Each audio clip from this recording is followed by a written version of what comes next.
प्यारे बच्चों, यदि आपको ऐसा लगता है कि आपके माता पिता आपको अच्छी सुख सुविधाएं नहीं दे पा रहे हैं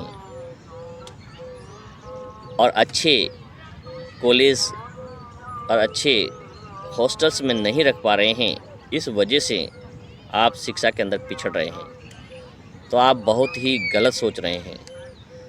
आपको उन दो विद्यार्थियों के बारे में पढ़ना चाहिए, डॉक्टर भीमराव अंबेडकर और एपीजे अब्दुल कलाम आज़ाद। अब्दुल कलाम आज़ाद को 10 किलोमीटर पैदल चल करके अपने विद्यालय तक पहुंचना होता था और इस अभाव में रहे कि उनके पास किसी प्रकार की कोई सुख सुविधाएं नहीं थी और सरकारी विद्यालय में पढ़कर मिसाइल मैन बने और दुनिया को अंतरिक्ष के बारे में बताया कि किस प्रकार से अपनी अंतरिक्ष की शक्ति हैं, जो वायुसेना है, उसे मजबूत बनाया जा सकता है और दुनिया उनके बताए गए रास्ते पे आज चलती है। अंबेडकर साहब के पास एक समय के भोजन की व्यवस्थाएं भी नहीं थी। उनके बड़े भाई ने उनकी शिक्षा के लिए अपनी शिक्षा की कुर्बानी दी और साहू जी महाराज के अनुदान के आधार पर स्कॉलरशिप के बल पर वो विदेशों में पढ़ने गए। कोलंबिया विश्वविद्यालय में एक समय ऐसा था जब उनके पास एक समय का भोजन का पैसा भी नहीं बचा था, तो बाबा साहब सुबह के नाश्ते में जो ब्रेड मिलता था उसे छिपा करके अपने टिफ़िन में रखते और सिर्फ एक ब्रेड के टुकड़े को खा करके और पानी पी करके पूरा दिन गुजारा करते थे। और उसी अभाव के अंदर उन्होंने वो सब कुछ किया। Problem of the rupees thesis लिखी और जिसके बल पर दुनिया के अंदर एक पहचान बनी। आज दुनिया का ऐसा कोई विश्वविद्यालय नहीं है जो बाबा साहब को नहीं पढ़ाता हो, ऐसा कोई बच्चा नहीं है जो उनसे अनजान हो।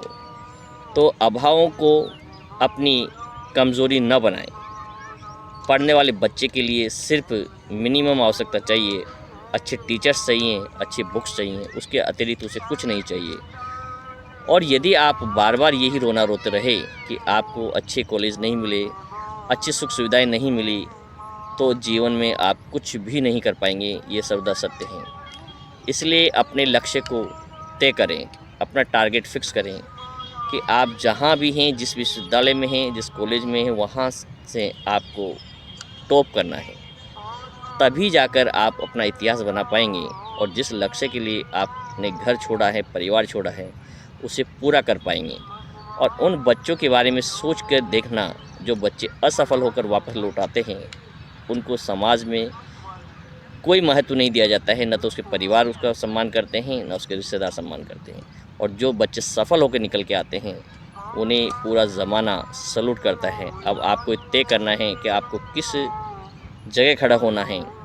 आपको उन कामयाब बच्चों में खड़ा होना है या उन असफल बच्चों में खड़ा होना है। इसलिए सफलता का एक ही मंत्र है, निरंतर अभ्यास, शिक्षक का गाइडेंस और आपकी बुक्स। समय सभी के पास वही 24 घंटे हैं, किसी के पास 25 घंटे नहीं हैं। और उस समय का उपयोग आप कैसे करते हैं? सोने में करते हैं या सोशल मीडिया पे करते हैं, अपने दोस्तों को बढ़ाने में करते हैं? इस समय के दोस्त भविष्य में जब आप असफल हो जाएंगे तो आपको पहचानने से भी इनकार कर देंगे, ये बिल्कुल सत्य है। और यदि आप सफल हो गए हैं तो जो दोस्त आपको जानते तक नहीं हैं, केवल उनको ये पता है कि वो इस विश्वविद्यालय में पढ़े हैं आपके बैच में, तो आपकी दोस्ती के लिए आगे से आगे तैयार रहेंगे। तो आपको तय करना है कि आपको किस खेमे में खड़ा होना है, सफल विद्यार्थियों के या असफल विद्यार्थियों के। प्यारे बच्चों, शिक्षा का जो अवसर है एक ही बार मिलता है और जो व्यक्ति इसे भुना लेता है वो जीवन भर आनंद में रहता है। और जो व्यक्ति इस समय को सोने, मटरगश्ती, दोस्ती या सोशल मीडिया पे गुजारता है, वो जीवन भर पछताता है और उसके बाद उसके पास कुछ नहीं बचता है। अपमान, तिरस्कार के सिवा उसके जीवन में कुछ नहीं बचता है। अब तय आपको करना है।